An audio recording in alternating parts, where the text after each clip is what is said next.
ku soo dhawaada warkii oo kooban. madaxweynaha ayaa kormeer ku sameeyay xafiisyo ka tirsan xarumaha dawladda waxaana uu soo kormeeray howlaha shaqada sida u socdaan. wasiirka arrimaha gudaha ayaa maanta shir jaraa'id ku qabtay caasimada isagoo ka hadlay arrimaha ka taagan dalka iyo xaalado kala duwan. mid ka mid ah beelaha degta magaalada ayaa waxa ay ka cabatay saami qaybsiga dalka iyada oo saluugtay habka dawladda loo dhisay.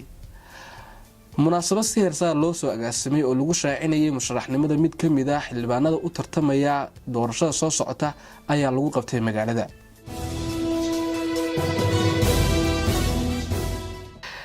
Assalaamu alaykum warahmatullaahi wabarakaatuh. ku soo dhawow Koronta Trainings. waxaan u maleynayaa inaad ka heshay casharada halkan aan kugu soo baahiyo.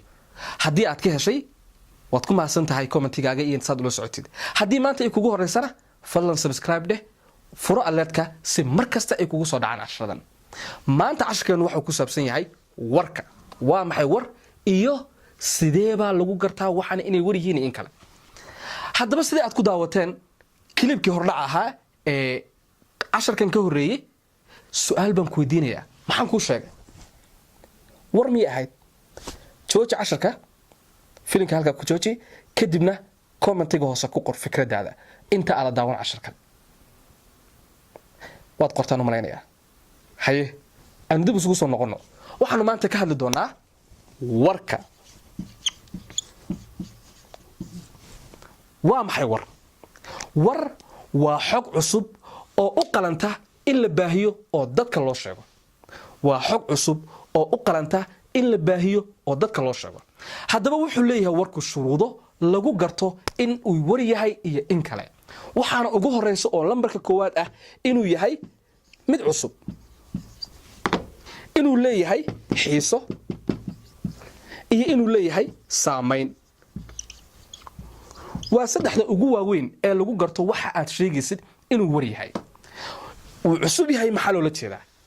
macnuhu waxa weeye inuusan ahayn wax horey loo sheegay oo dadku horey ay u maqleen, sida qaar ka mid ah qodobadii ku jiray warkii hordhac ahaa hadda aad daawateen.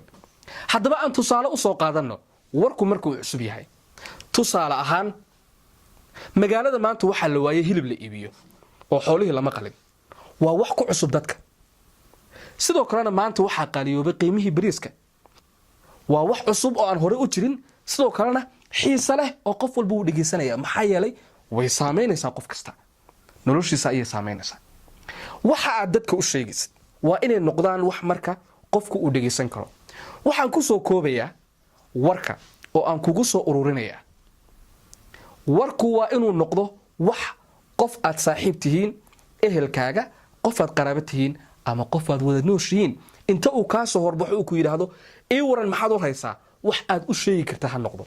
marka aad war sheegaysidna ka soo qaad inaad u waramaysid oo aad u sheekaynaysid qof xurmo kugu leh. maxaad u sheegi lahayd qofkaas? waxaad u sheegi lahayd wax u qalma in loo sheego.